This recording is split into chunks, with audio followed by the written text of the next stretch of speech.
정당 의석 순으로 소개를 해드리겠습니다. 지역군 제주는 지금 유채꽃이 아주 만발했는데요. 서울 쪽에 계속 계시느라고 사실 유채꽃 이렇게 감상하실 시간이 없어 보입니다. 자, 제주 번쩍, 서울 번쩍 하고 계시는 더불어민주당 제주시 의뢰 김한규 의원님 모셨습니다. 예, 반갑습니다. 네, 반갑습니다. 자, 그리고 이분이 저기 MBTI가 ESTJ라고 하네요. 예, 외향적이고 현실적이고 이성적인 그리고 또 계획적인 국민의힘 윤희석 전 선임 대변인 모셨습니다. 예. 홍준표 대구시장님이 또 ESTJ 정치인. 아, 그래요? 네. 나와 엄격한 있더라고요. 관리자라고 하는데 정치인들의 성격은 알 수가 없어. 그렇죠. 그래요. 알 수 없죠. 네. 자, 이분 뜨거운 신념으로 오늘도 갖가지 난제들을 녹여나가는 인간 쇄빙선 조국 혁신당 비례대표 신장식 의원님 모셨습니다. 예, 반갑습니다. 안녕하세요. 신장식입니다. 아, 이분 요즘 활약이 대단하시잖아요, 우리. 아, 저? 네네네네. 19대 때 손학규 의원님을 꺾으시고 국회의원 당선되시고 윤 대통령 캠프에서도 같은 또 검사이신 또 인연으로 캠프에서도 활약을 하셨는데 뭔 이유가 될지 모르겠습니다만 탈당하고 지금은 50 넘어서 민주투사가 됐다. 오민씨가 뭐예요? 50 넘어 민주투사된 시장주의자. 제정신이 아닌 인간이 지금 대통령직에 앉아 있기 때문에 저걸 빨리 끌어내려야 좀 속된 표현을 하면 이건 바로 빵에 갈 일이라는 걸 아는 거예요. 빵 속에 윤석열입니다. 석두라고도 하죠. 열받죠? 김용남 개혁신당 전 의원님 모셨습니다. 네, 반갑습니다. 안녕하세요. 김용남입니다. 근데 국회 입성을 한 번밖에 못 하시고 예. 어려운 길을 많이 좀 겪으셨습니다. 예. 뭐 초반 뭐가 끝발. 그리고 그때 보궐이셨잖아요. 그러니까 또 이 길을 그래도 많이 못 채우셨네. 몇 년 하신 거예요, 그러니까? 굳이 또 2년. 뭐 네. 초선이 아니고 0.5선이다 이런 얘기 좀 살짝 맛만 봤네. 아니 제가 보궐이라 그러네. 동질감에 그래도 부러워요. 보궐도 된 게 어디야. 그잖아요. 그래도 원래 그전부터 좀 다들 아시는 사이세요? 어떠세요? 뭐 인연들이 좀 있으신가? 알죠. 예, 뭐 많이 봤고 방송도 많이 했고 지금도 김한규 의원님하고는 하고 있고 편안하신 거 보면은 사실 뭐 사적으로도 굉장히 친하시지만 지난 대선 캠프 때 함께 하셔서 이제 윤석열 대통령 만들기에 힘을 보태신 두 분들 아니겠습니까? 그때 이제 어떤 직책으로 이제 활동하셨던 거예요, 캠프에서? 그러니까 주로 수행 대변인을 했고 저는 캠프 안에 주로 있으면서 대변인을 했고 근데 그 정치라는 게 언제든지 뭐 이제 생각이 다르면 과감하게 결단해서 이제 뭐 다른 길을 가기도 하고 그러는데 국민의힘 탈당하면서 뭐 이런 말씀하셨어요. 윤석열 대통령에게 국민도 속고 나도 속았다 해서 지난 12일 눈물을 훔치며 국민의힘을 탈당하고 개혁신당 합류를 선언한 김용남 전 의원. 저는 당시 윤 후보가 입버릇처럼 이야기하던 공정과 상식이 지켜질 것을 믿었습니다. 국민도 속고 저도 속았습니다. 아니 사실은 조금 쌓여가고 있었던 게 있는데 처음에 제일 실망스러웠던 게 2022년 3월 대선에서 승리한 이후에 두 달 동안의 인수위 시절이 있잖아요. 네네네네. 근데 인수위를 마치는데 뭐가 가시적인 어떤 국정 운영의 비전이라든지 이렇게 제시되는 게 없는 거예요. 그래서 왜 이러지? 불안하다. 그러면서 이제 인사나 이런 걸 통해서 생각했던 거하고 너무 다르다라는 생각을 갖게 됐는데 결정적인 원인은 국민의힘 전당대회가 있었어요. 네네네네. 여러 후보가 출마를 했는데 너무 노골적으로 전당대회에 개입하는 거 보고 아하. 윤석열! 윤석열! 윤석열!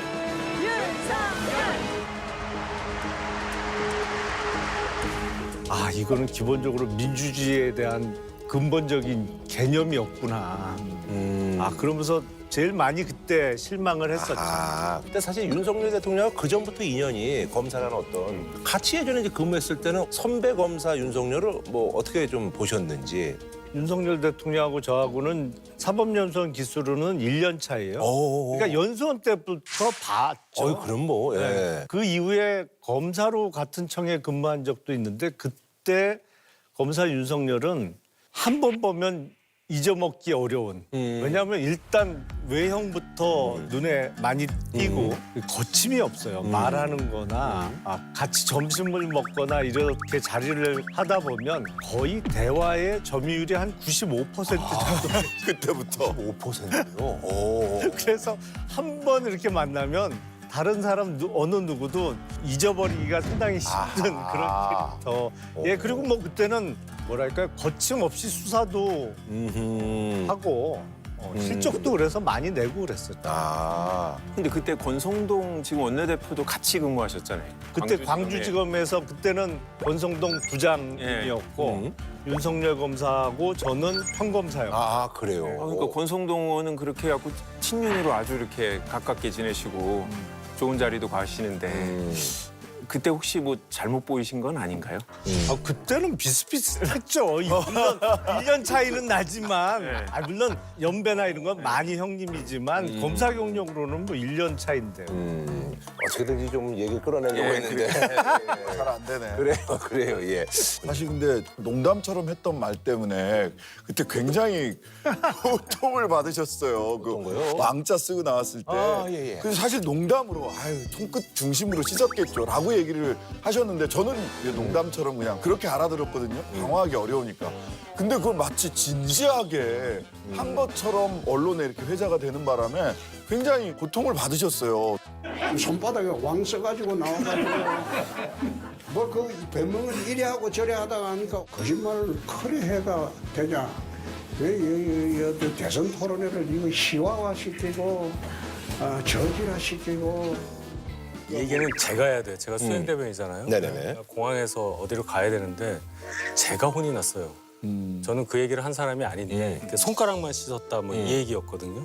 아니 손가락 위주로. 위주로 이렇게 손가락 위주로. 혼난 사람은 나는 저예요. 아니고. 거기 안 계셨기 때문에 윤석열 대통령 후보가 당시에 굉장히 혼냈다는 그 거예요? 부분에 대해서 이게 이상하게 번지니까 거기에 대해서 이제 그 질책은 제가 다 받았고.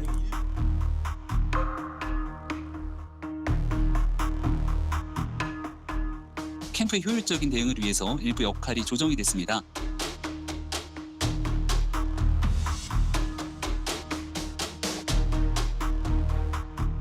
씻은 게 아니고 일부러 보여주려고 남겨둔 건데. 지우려고 했어요. 근데 이게 잘 안 지워졌어요. 이게 사실이에요, 사실. 쓰긴 썼네. 썼네. 이게 나왔잖아요. 사실은 그거 얼마나 한심해요. 제 속마음은 경멸 내지 조소의 의미가 컸던 거예요, 사실은. 자, 정치권 얘기를 저희가 좀 해볼 텐데요. 더불어민주당 그 초선 의원들이 이제 국무위원들을 연쇄 탄핵하겠다라고 밝힌 것을 두고 권성동 국민의힘 원내대표가 김어준 씨의 지령을 받았다. 뭐 근데 이제 이렇게 이제 얘기를 이것은 의회 쿠데타입니다. 대한민국 정부를 전복시키겠다는 내란 기도입니다. 김어준의 지령을 받고 이재명의 승인을 받아서 발표한 내란 음모입니다. 총 72명을 내란 음모죄, 내란 선동죄로 고발하겠습니다. 권성동 원내대표가 제가 있는 부의 부장검사였어요. 그러니까 권성동 부장님이 검사 때 같으면 저런 억지 주장은 안 하셨을 것 같은데 왜냐하면 기본적으로 내란은 그 북한 문란의 목적으로 폭동을 일으켰을 때 내란이거든요. 근데 국회에서 탄핵 소추를 통과시킨다? 그걸 폭동이라고 하는 건 너무 무리죠. 억지죠. 그러니까 법조인 출신들도 정치권에 오면 법을 논 지가 오래돼서 예? 사실 법률적인 지식이라기보다 그냥 정치인으로서 주장을 하는데요. 정치인의 언어를 쓰는 아니, 거예요. 왜 예. 자꾸 이제 사람들이 정치 문제를 법원이나 검찰에 가갖고 누가 잘했는지 좀 판단해 주세요. 이렇게 우리 스스로의 격을 낮추는지 모르겠는데요. 이걸 갖고 이렇게 형사 고발을 하면 또 저희는 또 무고죄로 맞대응을 하니까 모양새가 너무 안 좋게 됐습니다. 또 이 세 분 다 법조인이잖아요. 이게 심각해요. 이 법조문에 이게 갇혀가지고 내란의 범위가 얼마나 넓어졌어요. 민주당이 입만 열면 내란 공범, 뭐 내란 선동 이러기 때문에 내란은 굉장히 이제 범위가 넓어졌다고 국민들에게 인식이 되고 있고 그런 차원에서 민주당이 줄타당해가지고 결국 정부를 무력화시켰다 하는 것도 그런 의미의 내란에 정치적 해당하죠. 어떤 수사 뭐 이런 거라고 그렇죠. 이제 보시는 그거를 거예요. 권성동 의원이 그렇게 해석을 아니, 해가지고 그러니까 그거는- 고소 고발을 한 거죠. 제 고소 고발을 안 했으면 몰라. 아니, 그러니까 왜 그걸 하냐고. 정치적인 수사로 사용하면은 모르겠는데 사용했잖아요. 형사 고발을 고발을 그러니까 하겠다고 법적인 하니까 그랬지. 고발을 하겠다고 법사들 하니까 세 분이 알아서 하세요. 알겠습니다. 그럼 저희가 화제를 바꿔서 사실 이제 많은 분들이 네. 지금 헌재를 바라보고 있습니다. 탄핵 심판 선고가 역대 최장 심리를 이어가면서 지연되고 있는데요. 윤석열 대통령 탄핵 심판 사건의 선고일이 마침내 잡혔습니다.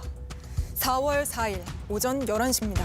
지난해 12월 14일 국회에서 윤 대통령의 탄핵 소추안이 통과된 지 111일 만입니다. 여러 가지 이유들이 뭐 지금 추측되고 있다. 그래서 뭐 한 명과 한 명이 뭐 세게 붙었다부터 해가지고 뭐 엄청난 얘기들이 나오고 있는데 문재인 전 대통령이 임명한 문영배 헌법재판소장 대행과 이미선 재판관이 다음 달 18일에 퇴임을 합니다. 한덕수 대통령 권한대행은 아직 마은혁 헌법재판관 후보자를 임명하지 않고 있습니다. 헌법재판소가 어떤 결정을 내릴지가 가장 큰 관심인데 하지만 평의와 평결 내용은 철저히 보안이 유지되기 때문에 어떤 결과가 나올지는 선고를 지켜봐야 알 수가 있습니다. 마지막으로 한번 믿어보려고 우리 김 의원. 또 틀렸다고 정확하게 따라가고. 아니. 예, 어떠세요? 저는 소위 뭐 찌라시건 아니면 받은 문자건 다 근거가 없다고 생각합니다. 왜냐하면 헌법재판관 본인한테 들었다는 사람을 한 명도 못 봤어요. 국회의원들도. 지금 헌법재판관들이 아무리 개인적인 교분이 있다 할지라도 상황을 전혀 공개하지 않은 것 같고 헌법재판소에 근무하는 사람들을 통해서 이런저런 정보가 나오는 것 같은데 그분들도 다 모르는 것 같아요. 그러니까는 대통령 사건인데 인용할 때 인용하더라도 대통령이 주장하는 내용들은 상세하게 우리가 논의를 하고 검토해야 되는 거 아니냐 이런 주장을 하시는 분들이 있지 않을까 싶어요. 그러면 만약 한두 분이 그런 주장을 할 때 다수의 분들은 그래 중요한 건 인용이니까 대통령 측에서도 문제 제기 안 하게 최대한 성의를 다해서 논의를 했다라는 걸 보여주기 위한 정도 아닐까. 근데 이제 4월 됐잖아요. 그쵸, 우리가 3월 7일부터 매주 맞아요. 3월에 4번 있는 금요일마다 7일이다, 14일이다, 20일이다, 28일이다 다 지나갔어요. 네, 맞습니다. 아무리 봐도 헌재 내부에서 뭔가 사고에 가까운 일이 벌어지고 있다고 볼 수밖에 없다고 봅니다. 사고라는 게 이제 어쨌든 의견 일치가 안 되고 뭐 이제 의견 일치도 안 되고 소위 데드락이라고 하는 8명 체제에서 나타날 수밖에 없는 가장 최악의 경우 5대 3.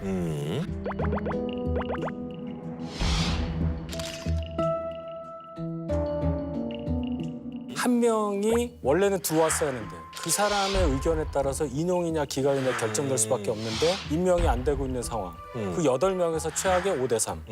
이거 아니냐라는 의견이 많은 거죠. 이것도 모르는 얘기입니다, 사실. 네네. 근데 네. 사실은 지금 마은혁 후보자에 대해서 임명을 안 하고 있는 상태가 이 상태가 지금은 위법이거든요. 그래서 한덕수 대행이 이전에 이렇게 기각돼서 돌아올 때 시간이 너무 짧았다 이런 얘기들이 있었단 말이에요. 생각할 시간이 있어야 된다. 근데 최상목 대행 때 권한쟁의 심판으로 이거 위헌 위법하다라는 얘기를 8대 0으로 했잖아요. 그러면 생각할 시간이 필요 없는 사건이에요. 그냥 결정대로 하면 되는 거거든요. 근데 그게 벌써 지난주 월요일 날 돌아왔으니까 이 방송 나갈 때가 되면 열흘이 넘는 시간이 있는 거예요. 그 중간에 마은혁 재판관 임명하지 않는다? 이거는 탄핵하면 헌재 가서도 받아들여질 겁니다. 너무 명백해서.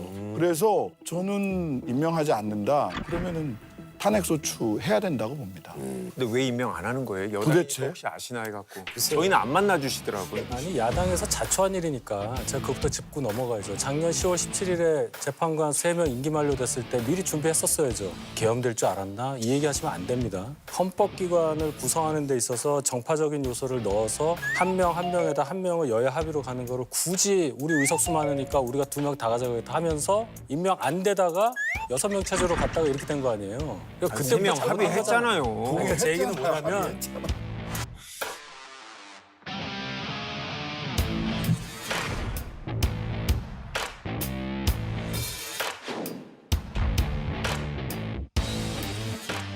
그러니까 이렇게 정치 논리로 막 여기만 얘기하시는데 그 앞전에 민주당과 야권에서 얼마나 부당한 요구를 했었던가 그 후과가 여기 나오는 거고 분명히 야당에도 책임이 있다는 것을 국민들께서 아셔야 한다고 그거는 자 만약 그 얘기를 100% 받아들인다고 하더라도 그것은 정치적으로 비판받을 수는 있지만 이거는 위헌적인 거예요. 위헌과 정치적 비판을 섞어서 얘기하시면 안 되고요. 예, 비판하세요. 하지만 지금 한덕수, 최상목 두 분이 한 거는 위헌적인 상황을 그대로 뭉개고 있는 거예요. 근데 4월 18일 탄핵돼도 변명의 여지가 없어요, 지금. 아니 근데 그 과정에서 뭐 여당도 마찬가지인데 야당도 마찬가지고 제발 장외에서 이상한 행위 안 했으면 좋겠어요. 그런 압력이 국민들이 더 불안해하실 수밖에 없는 요소라고 생각을 하고 김한규 의원도 이제 시위 그만하시고 신장식 의원도 그만하시기를 제발. 전 그거 부터 부탁드려요. 어떻게 좀 정리하고 오세요. 현재 앞에 가봐요. 현재 앞에 지도부는 가기가 안 하잖아. 힘들어. 아, 우리 초선, 재선 이 해봤자 나경원, 김기현 두 분이 하면 10선이에요. 뭐 그런 분들이 하고 있는데. 그러니까 내가 그 얘기 하려고 그랬는데 지도부 못지않은 중진 정치인들이 그 앞에 가서 이러고 있잖아요. 저한테 장관들께 노래로 심정을 전하겠습니다. 예. 성인데. 국민이 지쳤어요 땡벌 기다리다 지쳤어요 땡벌 이분이 왜 요즘 각광받는지 제가 이걸 알겠네요. 예.